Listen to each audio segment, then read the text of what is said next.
नमस्कार, खरी खरी लेकर हाजिर हूं मैं सर्वमित्रा।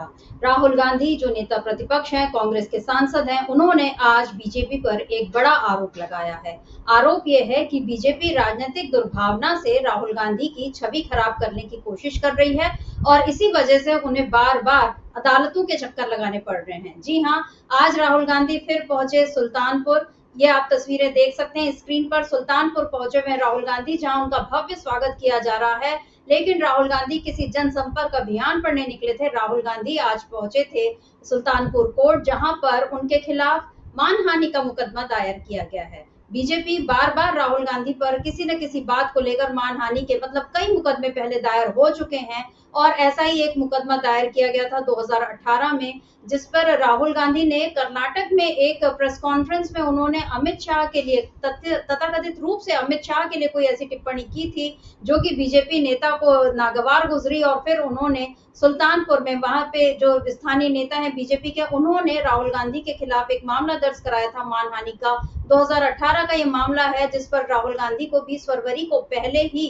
जमानत मिल चुकी है, लेकिन उस पर सुनवाई होनी थी। आज उस पर सुनवाई हुई। राहुल गांधी उसके लिए बाकायदा पहुंचे और जहां उन्होंने कोर्ट में ये कहा कि मैंने ऐसा कोई कुछ नहीं, ऐसे कोई बयान नहीं दिया, ऐसी कोई टिप्पणी नहीं की, मेरा इरादा किसी की जो किसी के सम्मान को ठेस पहुंचाना नहीं था, ये राहुल गांधी ने कहा। और साथ ही उन्होंने बीजेपी पर एक बड़ा आरोप ये लगाया कि मेरे खिलाफ राजनीतिक दुर्भावना से काम किया जा रहा है, मेरी छवि को खराब करने की कोशिश की जा रही है। राहुल गांधी के वकील ने क्या कुछ कहा है, राहुल गांधी की सुनवाई में क्या कुछ हुआ और अब अगली सुनवाई क्या होगी, अदालत में आज क्या हुआ सुल्तानपुर में, सुन लेते हैं राहुल गांधी के वकील की जुबानी।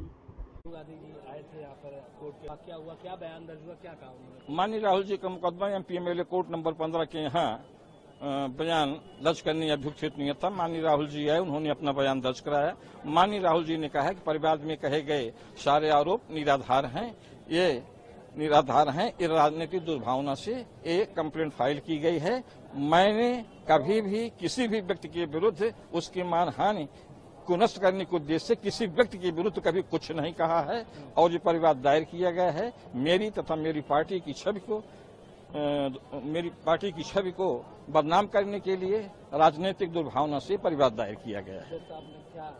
नहीं, जज साहब ने, जैसा मैंने अभी आपसे कहा, जज साहब ने ही सवाल किया कि आपने अमित शाह के खिलाफ ये कहा है, तो उन्होंने कहा कि इस तरीके से मैंने जो आरोप मेरे ऊपर लगाए गए हैं निराधार हैं, इन आरोपों से मैं इनकार करता हूँ। अब आगे अगली तारीख सुनवाई जो है 12 अगस्त 2024 नियुक्त है। 12 अगस्त 2024 को अभियोगी जो है यानी परिवादी जिन्होंने मुकदमा दायर किया है न्यायालय में उपस्थित होकर के अपना साक्ष्य प्रस्तुत करेंगे और मेरे द्वारा क्रॉस एग्जामिनेशन किया जाएगा। बाद में जो कुछ होगा आप लोगों को सूचित किया जाएगा।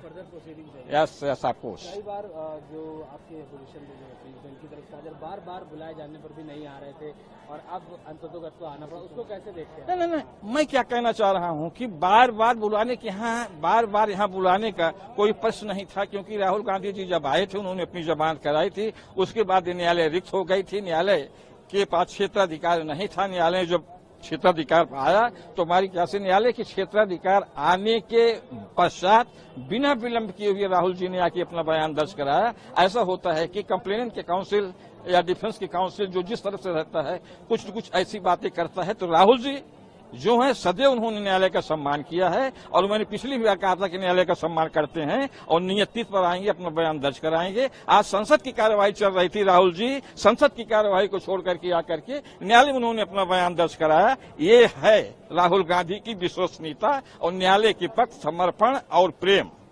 और तो ये थे राहुल गांधी के वकील काशी प्रसाद शुक्ला, जिन्होंने ये बताया कि राहुल गांधी कभी भी उन्होंने ऐसा नहीं किया है कि अदालत ने उन्हें हाजिर होने कहा हो और वो नियत तिथि पर न पहुंचे हुए। आज राहुल गांधी की सुनवाई थी तो वो संसद सत्र छोड़कर भी वहां पहुंचे, सुल्तानपुर पहुंचे और उन्होंने अपना बयान दर्ज कराया, अपनी उपस्थिति दर्ज कराई। राहुल गांधी पर बीजेपी बार बार किसी न किसी तरह से उन्हें घेरने की कोशिश करती रहती है। अब वो नेता प्रतिपक्ष हैं तो जाहिर है बीजेपी के लिए ज्यादा बड़ा खतरा बन चुके हैं और इसीलिए राहुल गांधी को एक बार फिर से घेरने की कोशिश बीजेपी कर रही है। लेकिन यहाँ राहुल गांधी ने बीजेपी को ही घेर लिया है जब अदालत में उन्होंने ये कहा कि बीजेपी मेरे प्रति राजनीतिक दुर्भावना से काम कर रही है। तो आखिर बीजेपी राहुल गांधी से इतना खौफ क्यों खाती है, क्या है राहुल गांधी की ताकत, आज इसी पर हम खरी खरी चर्चा करेंगे। हमारे साथ जुड़े हुए हैं हमारे पॉलिटिकल एडिटर दीपक जी। दीपक पाचपुर जी, आपका बहुत बहुत स्वागत।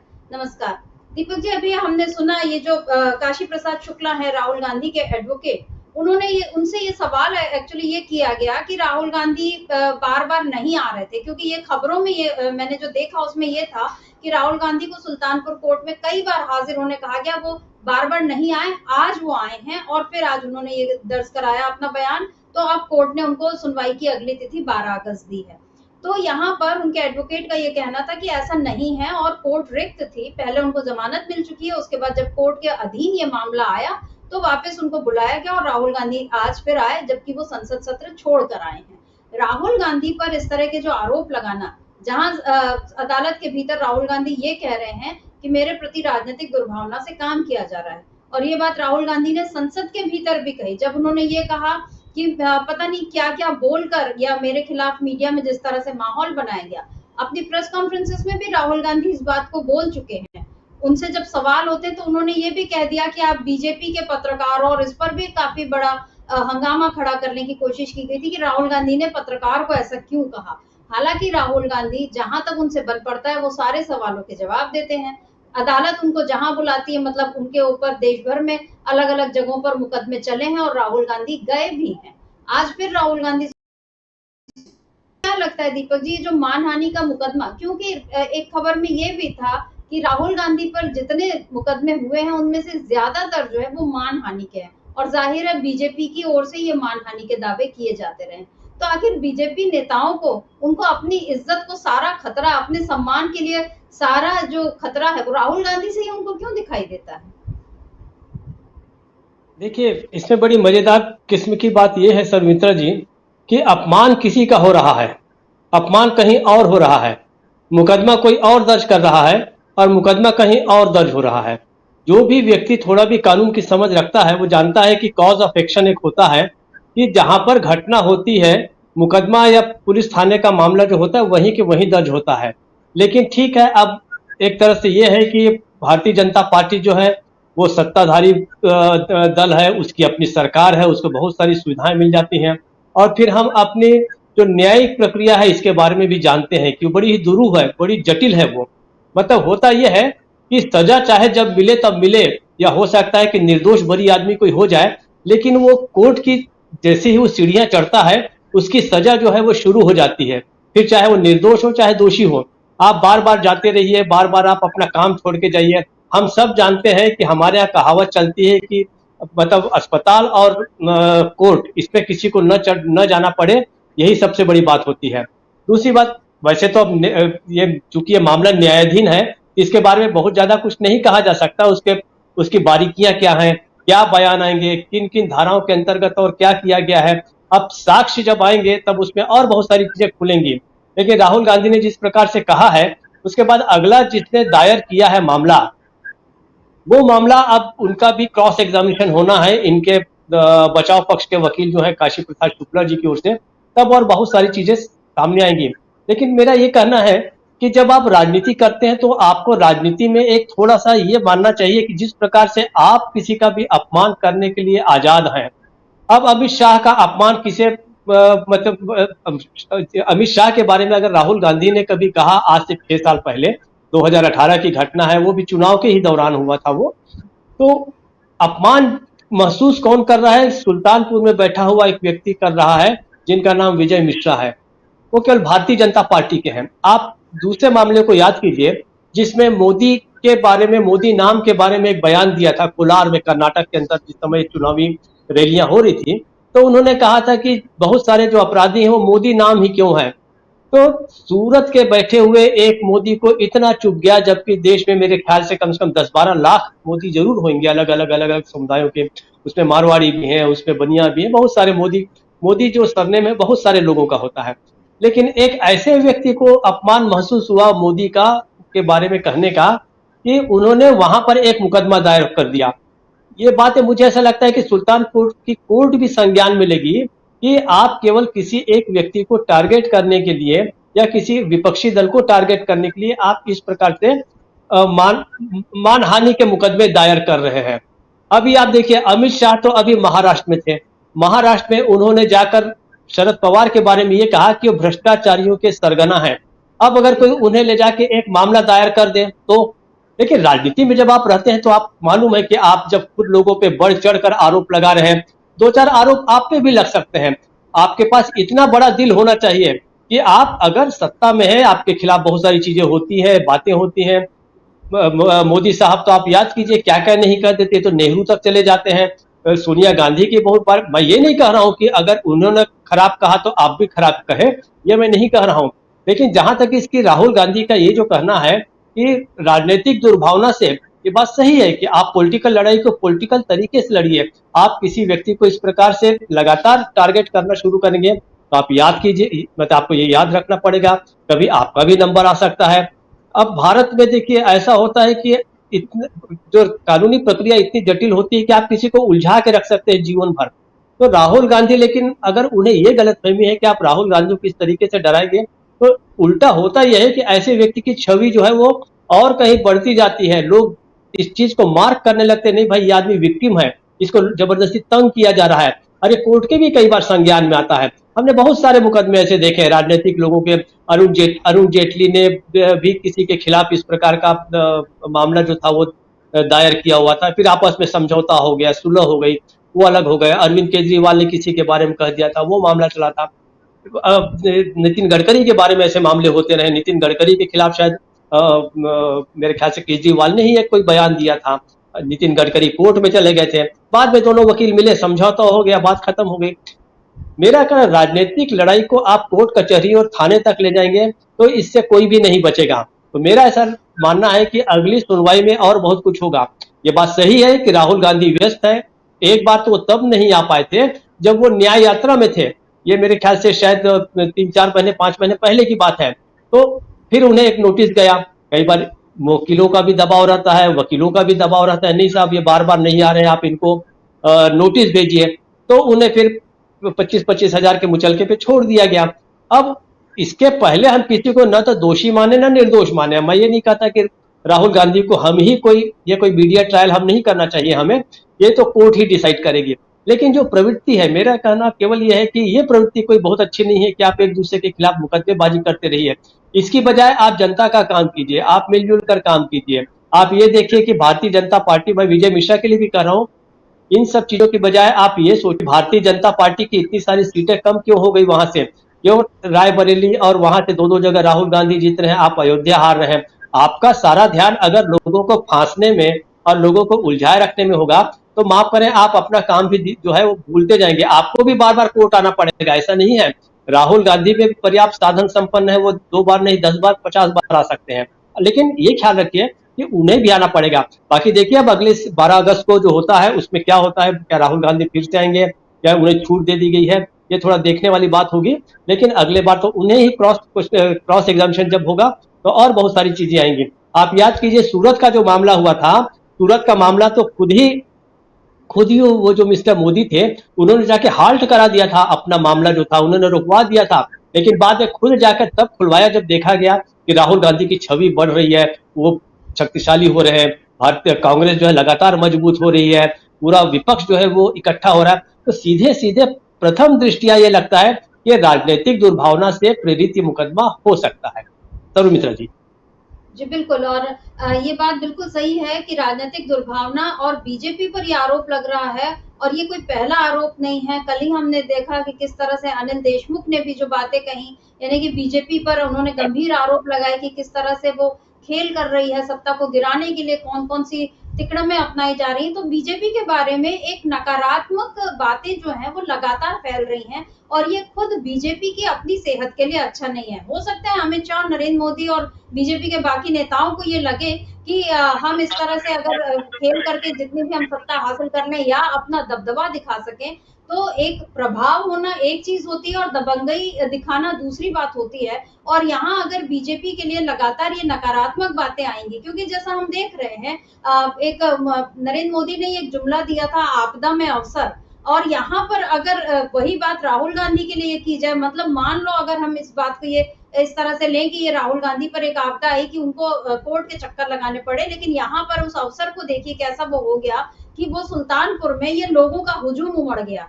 ये दिखा रहा है कि राहुल गांधी कितने लोकप्रिय हैं। तो एक तरीके से बीजेपी नेता ने राहुल गांधी के खिलाफ मानहानि का मुकदमा दायर करके और उस मुकदमे को लंबा खींच के, आप कोर्ट के बाहर भी सेटलमेंट हो सकते हैं, और हमारी अदालतों के पास पहले ही बहुत बोझ है, बहुत सारे हजारों लाखों मुकदमे हैं जिनकी सुनवाई का नंबर ही नहीं आता है। तो कोर्ट को उनके लिए वक्त होना चाहिए, लेकिन ये इस तरह के मामलों में जबरदस्ती राजनीति के कारण कोर्ट का वक्त भी बर्बाद होता है, ये एक और मसला है। बहरहाल यहाँ हम देख रहे हैं कि राहुल गांधी के लिए किस तरह से लोग उमड़े, और ये वही सुल्तानपुर सीट है जो इस बार बीजेपी हार गई, सपा के हाथों हारी। लेकिन अब सपा और कांग्रेस उत्तर प्रदेश में बिल्कुल साथ साथ हैं, तो राहुल गांधी की लोकप्रियता हम देख सकते हैं। और सुल्तानपुर जो है वो गांधी परिवार का गढ़, मतलब वो भी उसको भी गांधी परिवार के कारण ही जाना जाता रहा है। अभी मेनका गांधी, उससे पहले वरुण गांधी, लेकिन है तो वो गांधी ही। और मेनका गांधी हार गई, सपा के सांसद जीत गए वहां से, और यहाँ पर राहुल गांधी के पहुंचने पर जिस तरीके का माहौल बना हुआ है, उससे ये समझ में आ रहा है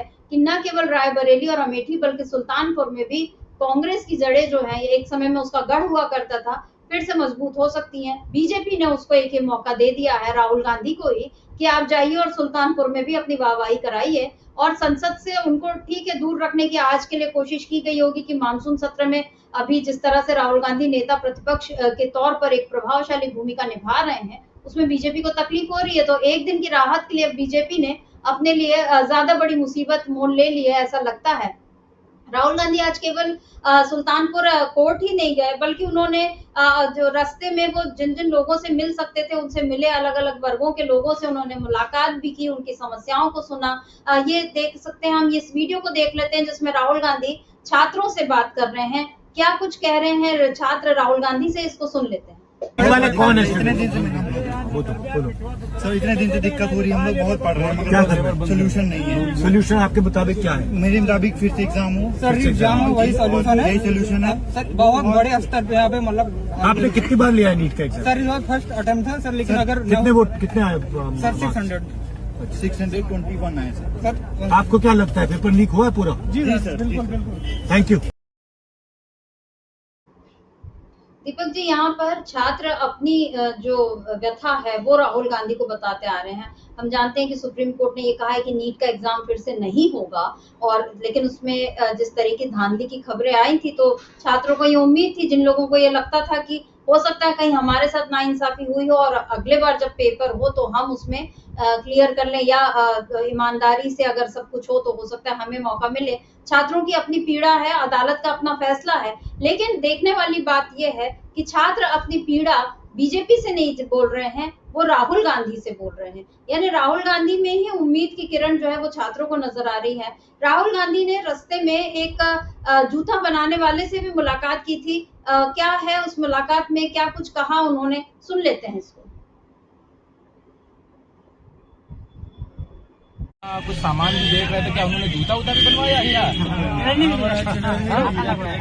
अच्छा, क्या करवाया? सिलाई करती है थोड़ा सा। अच्छा अच्छा, किस तरह से बनाते हो? अच्छा अच्छा। तो राहुल गांधी जी ने खुद जूते को सिल के देखा, क्या अपने लिए भी कुछ बनवाया? नहीं, अपने लिए नहीं। कौन सा जूता सिला था? जरा दिखाइए। चप्पल सिले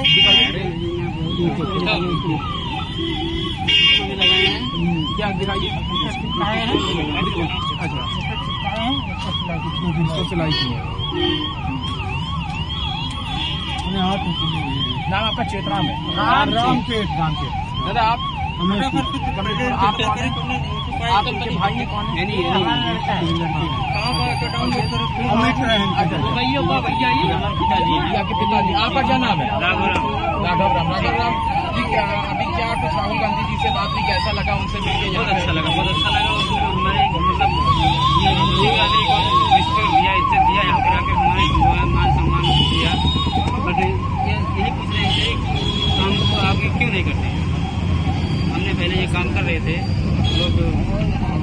बात नहीं करते थे हम, रिस्पेक्ट नहीं करते थे। हाँ हाँ, तो हमने ये छोड़ दिया। फिर मजदूरी करते हैं, हमारे पिताजी है ये काम करते थे, अब आपने बताया कि आपकी कोई रिस्पेक्ट नहीं करता है।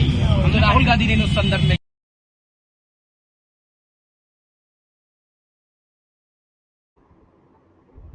दीपक जी, इससे पहले हमने देखा था चुनाव प्रचार के वक्त राहुल गांधी एक सैलून में चले गए थे और वहां उन्होंने बड़े आराम से अपने वो चले गए और नाई से उन्होंने अपने बाल कटवाए, हजामत बनवाई। अभी वो इस तरह से मोची के पास चले गए, वहां उन्होंने उनके काम के बारे में जाना। यहाँ पर उनके चेहरे पे, जिनका हम इंटरव्यू देख रहे थे, जो उनके चेहरे को देखकर समझा जा सकता है कि वो भीतर से कितने गदगद थे। असल लोकतंत्र क्या इसी को नहीं कहना चाहिए कि नेता जो है वो ऐसे जनता के पास जाए और जनता को ये एहसास हो कि हाँ, ये और हम अलग नहीं हैं और हम दोनों से मिलकर ही देश है। लेकिन बीजेपी में ये चीज बहुत अलग हो चुकी है। कांग्रेस के समय में भी ऐसी थी। हम ये नहीं कहते कि कांग्रेस के नेताओं ने इस दूरी को पाट दिया था, लेकिन यहाँ राहुल गांधी ने जिस तरीके की राजनीति, एक नई शैली बिल्कुल विकसित कर ली है, जिसकी तुलना गांधी से ही की जा सकती है कि गांधी जिस तरीके से बिल्कुल आम लोगों के लिए उनके बीच में ही हो जाते थे, क्या राहुल गांधी की ये जो राजनीति है, और अब तो वो नेता प्रतिपक्ष भी हैं, जबकि बीजेपी की सीटें एकदम कम हो गई हैं, ऐसे में राहुल गांधी ये उनका लोगों के बीच इस तरह से जाना और ऐसे तबकों के बीच जाना जिनके बारे में जिनको हमेशा से समाज में एक उपेक्षा और अपमान ही मिलता रहा है, भले ही वो कितने भी उपयोगी उनका काम रहा हो, फिर भी उनको अपमान ही मिलता रहा है। यहाँ पर राहुल गांधी का ऐसे तबकों के बीच जाना, और हमने जो सबसे शुरू में जो वीडियो देखा था जिसमें अंबेडकर की तस्वीर नजर आ रही थी, बार बार राहुल गांधी के स्वागत में अंबेडकर की तस्वीर को भी रखा हुआ था। क्या लगता है ये सारी बातें, सारी तस्वीरें कैसे बदलते हुए सियासी समीकरणों की ओर इशारा कर रही हैं दीपक जी? आपकी आवाज नहीं आ रही है, अनम्यूट कर लीजिए।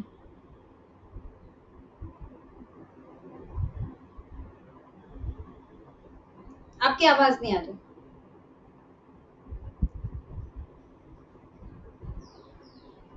अभी आ रही है? जी जी जी जी दीपक जी, देखिए, मुझे ऐसा लगता है कि अगर विजय मिश्रा इन सब चीजों को देख रहे होंगे तो मुझे लगता है कि पछता रहे होंगे कि मैंने क्यों ये मुकदमा दायर किया। ये देखिए, ये जो है ये बाई प्रोडक्ट है। आए तो मुकदमे के लिए थे राहुल गांधी, और उन्हें ऑन द वे कितनी सारी चीजें मिल गई। एक जो मोची है, जो शायद चैतराम उन्होंने अपना नाम बताया, उनके लड़के जो बैठे हैं वो खुश हैं। उसके बाद लोगों का हुजूम वहां पर उमड़ पड़ा उनको लेने के लिए। जो उनके वकील है काशी प्रसाद शुक्ला हैं, वो बयान दे रहे हैं। इन सब के बीच विजय मिश्रा खुद कहाँ है? आप देखिए, मतलब उन्होंने ये मुकदमा इसलिए दायर किया होगा कि उनकी भारतीय जनता पार्टी के अंदर जो है उनकी अपनी साख कुछ और बढ़े, उनकी लोकप्रियता कुछ और बढ़े, लेकिन वो खुद चले गए हैं पार्श्वभूमि में, वो अंधेरे में चले गए हैं। और जो हाईलाइट आपने किसको कर दिया, वो राहुल गांधी को कर दिया आपने। मतलब ये जिसको हम कहते हैं कि इनवाइटेड ट्रबल है, ये संकट आपने आमंत्रित किया है खुद ही। राहुल गांधी जो लगातार लोकप्रिय हो रहे हैं, आप उनकी लोकप्रियता में इजाफा कर रहे हैं और कुछ नहीं कर रहे हैं। अगर आज वो इस मुकदमे के लिए नहीं आते राहुल गांधी, तो ये सारी बहस न हम इस बारे में चर्चा करते रहते, न लोगों के बीच ध्यान में ये बात जाती कि भाई देखिए कितना सहज आदमी है, एक मोची के पास भी बैठ के उसकी जानकारी ले रहा है। आप याद कीजिए, वो उन्होंने एक बढ़ई के पास गए थे, बढ़ई के पास से उन्होंने एक बैठ के एक टेबल भी बनाई थी, कुर्सी बनाई थी, फिर वो कुर्सी किसी जगह। अब वहां पर जो पूरा मीडिया है वो यहाँ तक कि उनके जूते को भी दिखा रहा है, जिस जूते की उन्होंने सिलाई की राहुल गांधी ने, वो जूते को दिखा रहा है। लेकिन मेरा कहना है कि विजय मिश्रा कहाँ है? कायदे से तो जिस राजनीतिक लाभ के लिए उन्होंने मुकदमा दायर किया था वो उन्हें कुछ मिलता हुआ नजर नहीं आ रहा है। वो तो राहुल गांधी को मिल गया सारा फायदा। तो मुझे ऐसा लगता है, हम बहुत छोटे लोग हैं, हम इस चार्ज में हम किसी को सलाह देने के काबिल नहीं है, लेकिन राजनीतिज्ञों को ये सोचना चाहिए कि जब आप किसी के इशारे पे कोई काम कर रहे हैं, मुकदमा दायर कर रहे हैं, कहीं रिपोर्ट लिखा रहे हैं, तो आपको उसका राजनीतिक लाभ मिल भी रहा है या नहीं मिल रहा है। मुझे नहीं लगता कि इस मुकदमे में आगे जाके पार्टी जो है विजय मिश्रा के साथ खड़ी रहेगी। विजय मिश्रा को अकेले ही ये मामला लड़ते रहना पड़ेगा। जैसे सूरत में वो मिस्टर मोदी जिन्होंने दायर किया था मामला, वो लड़ रहे हैं। कहाँ है पार्टी? कहीं नहीं है। लेकिन राहुल गांधी पे मुकदमा हुआ है तो राहुल गांधी के साथ आज पूरी की पूरी पार्टी वहां खड़ी है। न केवल कांग्रेस खड़ी है बल्कि सपा खड़ी है। आपने एक प्रकार से ऐसा माहौल बना दिया कि अगले लंबे समय तक यहाँ से भारतीय जनता पार्टी दोबारा जीतकर नहीं आ सकती अगर आप इस प्रकार के कदम उठाएंगे तो। मुझे ऐसा लगता है। दूसरी बात, जो आपने राजनीति की बात की, तो देखिए एक तरह से राहुल गांधी का ये एक अलग तरह का स्टफ है जिसको हम कहते हैं। राहुल गांधी ने बहुत ज्यादा सत्ता में रहने के बाद भी, आप देखिए 10 साल जब वो थे तो उन्हीं की सरकार थी 2004 से लेकर 2014 तक, लेकिन आपको कभी राहुल गांधी में ऐसा नजर नहीं आया था कि वो सत्ता से जुड़ा हुआ कोई इंसान है। वो भट्टा परसोल भी चले जाया करते थे, वो कानून को फाड़ के फेंक भी दिया करते थे। एक तरह से लगता है कि ये आदमी जो है क्या ये विपक्ष के ही लिए बना हुआ है क्या, ऐसा नजर आता है।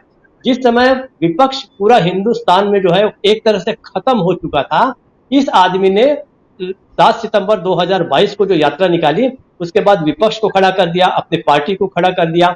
और जो प्रधानमंत्री मोदी इस चुनाव के पहले बहुत ही दम्भपूर्वक कहा करते थे कि जो शहजादे हैं, मतलब वो तो हमेशा शहजादे, युवराज, राजकुमार इस नाम से ही संबोधित करते हैं राहुल गांधी को, तो उन्होंने कहा था कि इस बार जो है उनकी उम्र के आधी भी संख्या जो है कांग्रेस को नहीं आएगी, लेकिन उनकी उम्र की लगभग डबल आ गई, 100 के आसपास आ गई, जिसका आपने पूरा का पूरा खाता सील करके रख दिया। उसके सारे जो फाइनेंशियल रिसोर्सेस थे उसको खत्म कर दिए।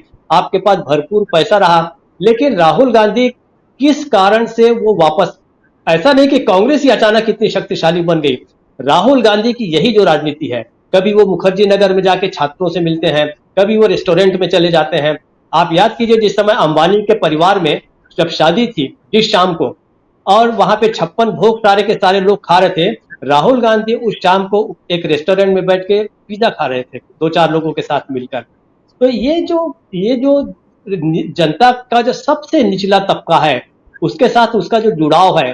फिर आप याद कीजिए वो आजाद सब्जी मंडी चले गए थे, सब्जी मंडी से वहां पे एक रामेश्वरन नाम के व्यक्ति को उन्होंने सपरिवार आमंत्रित किया अपने घर में, उनके साथ खाना खाया। तो ये जो छोटी छोटी चीजें हैं, लोगों को लगता है कि ये गिमिक है, लेकिन जब आप उसको सहज ढंग से करते हैं या आप उसको नाटक बना के करते हैं, इसको जनता बखूबी समझ जाती है। आप में सफाई की प्रवृत्ति है या आप केवल फोटो खिंचाने के लिए किसी समंदर किनारे जाके प्लास्टिक चुन रहे हैं, सफाई कर रहे हैं, टी शर्ट पहन के घूम रहे हैं, उसमें थोड़ा पसीना भी दिखा रहे हैं, या दिखा रहे हैं कि पहले आपने कचरा फैला दिया फिर उसकी साफ सफाई कर रहे हैं। माफ करें, आप अपने आप को संतोष दे सकते हैं, आप अपने इवेंट हो सकता है, फोटोग्राफर्स का लिए एक टास्क हो सकता है, लेकिन उससे आपको कुछ हासिल नहीं होगा।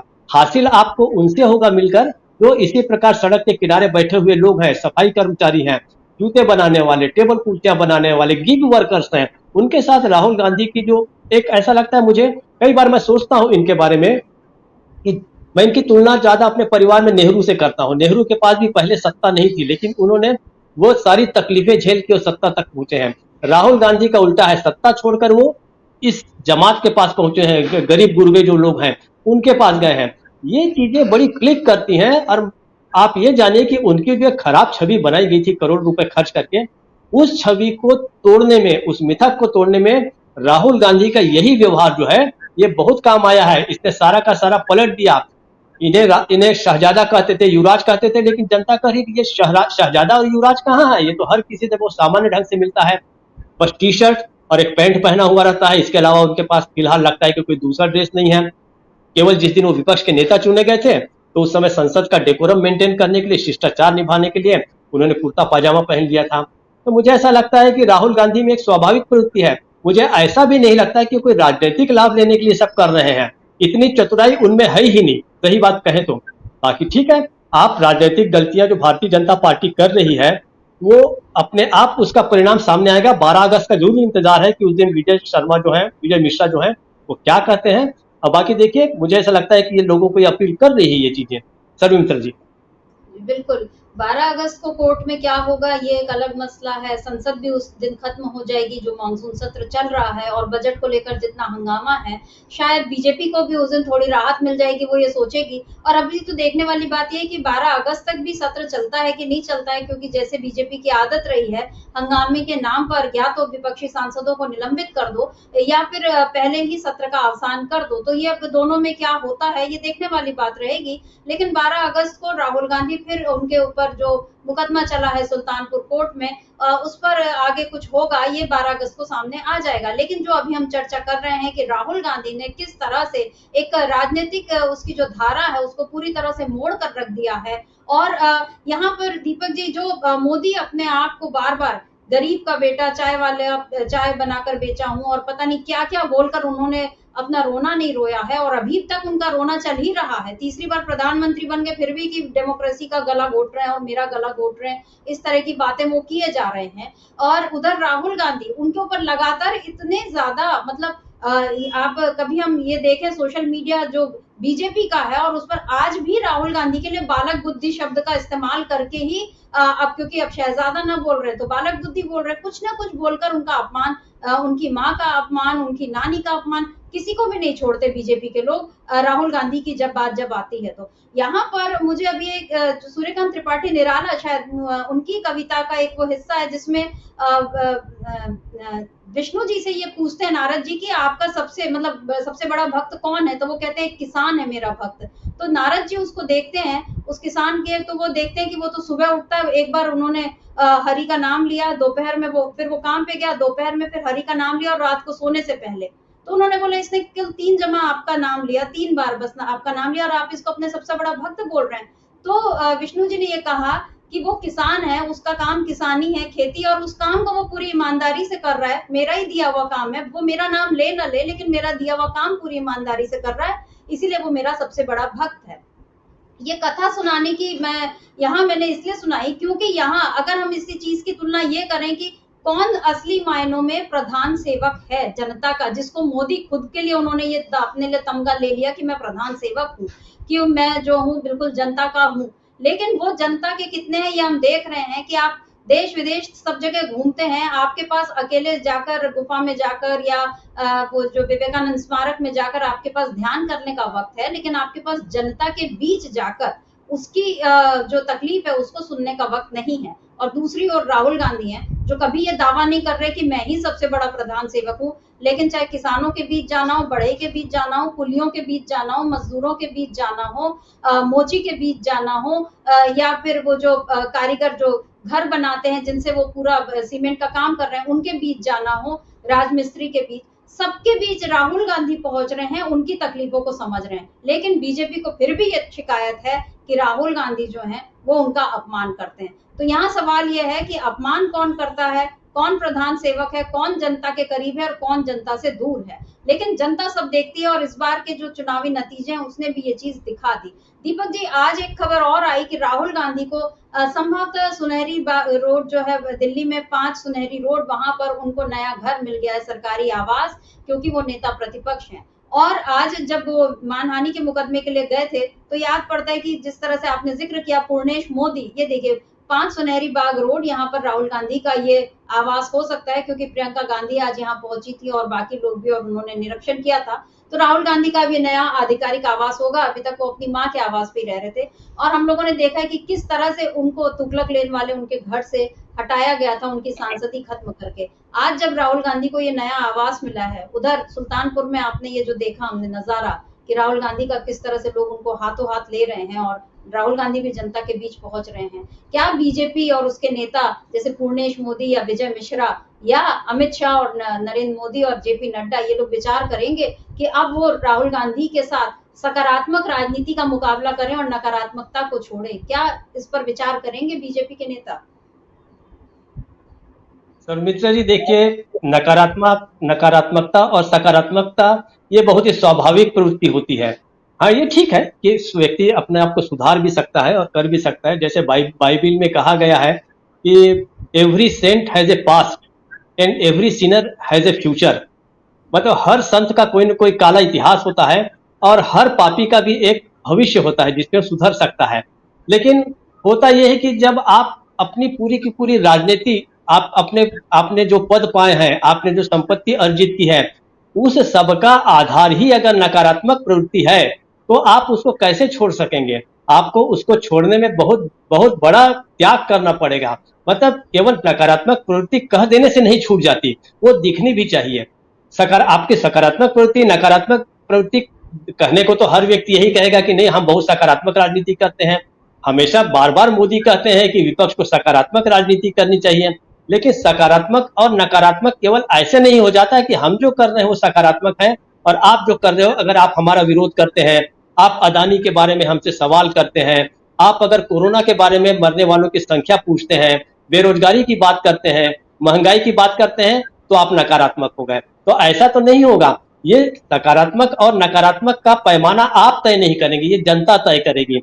अगर जिस मोची के पास आज जाके राहुल गांधी बैठे हैं, मैं नहीं जानता कि वो किस पार्टी के वोटर होंगे या पिछले चुनाव में उन्होंने किसे वोट दिया होगा, लेकिन उसके लिए सकारात्मक व्यक्ति तो राहुल गांधी है, जो आके उसके पास बैठा, उसने जाति के सारे बैरियर्स को तोड़ा, उसने अमीरी, वो तो राहुल गांधी तो पैदाइशी मतलब एक रईस परिवार से आते हैं, नेहरू खानदान। आप हम हर कोई जानते हैं कि 1947 में जब देश आजाद हुआ तो सर्वाधिक रईस परिवारों में से एक जो थे वो नेहरू के पिता थे। मोतीलाल नेहरू की जो विरासत थी लगभग 200 करोड़ की कहा जाता है। तो ये तो, लेकिन उन्होंने तमाम तरह के जो भेदभाव वाले या जो बैरियर्स होते हैं उन सबको तोड़ के आज वो बैठे हैं, तो सकारात्मक तो राहुल गांधी ही कहलाएंगे। आप नकारात्मक होते हैं तो आप तमाम लोगों को जो है उल्टी सीधी बातें करते हैं, किसी परिवार के बारे में बात करते हैं, फिर आप कहते हैं कि वो 50 करोड़ की गर्लफ्रेंड और कांग्रेस की विधवा। तो नकारात्मक और सकारात्मक ये जनता तय किया है, तभी तो आज कांग्रेस जो है लौटी है। और आपकी जो है छोटी मोटी नहीं, आपकी 63 लोकसभा की सीटें जो है वो कम हुई हैं। 63, पहले 303 थी, आज आप 240 पे टिके हैं। इसका मतलब है कि जनता ने कम से कम इतना समझ लिया कि हमें किसकी सीटें बढ़ानी है और किसकी सीटों को कम करना है। आप तय करने वाले कोई नहीं होते, हम भी तय करने वाले कोई नहीं होते, ये जनता करेगी। तो वो आज वो जान रही है कि राहुल गांधी जो है वो एक प्रकार से हमारे साथ आते हैं, हमारे बारे में पूछते हैं। आपने तब जो बताया कि देखिए गरीबों के पास दिखावे के लिए बहुत सारे लोग जाते हैं, सारे राजनीतिक जाते हैं, हर राजनीतिक पार्टी यही कहती है कि हम गरीबी हटाएंगे, गरीब हमारे भाई हैं, वगैरह वगैरह वगैरह सारी चीजें, दलितों के यहाँ जाएंगे, उनके यहाँ खाना खाएंगे। लेकिन राहुल गांधी की विशेषता ये है कि वहां जाकर वो उनके जैसा काम करके देखते हैं।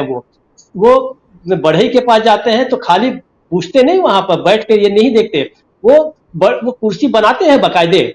उसके बाद एक मैंने देखा कि वो एक सरदार जी से मिले, उनका पूरा का पूरा कुछ कोयले से भरी बोरियां थी, उन्होंने बोरियां चला के देखी कि इसमें कितनी मेहनत लगती है। उन्होंने मकान बना के देखा, जो सीमेंट का उन्होंने गारा वगैरह कुछ वो करके देखा। उसके बाद जूते की भी सिलाई की।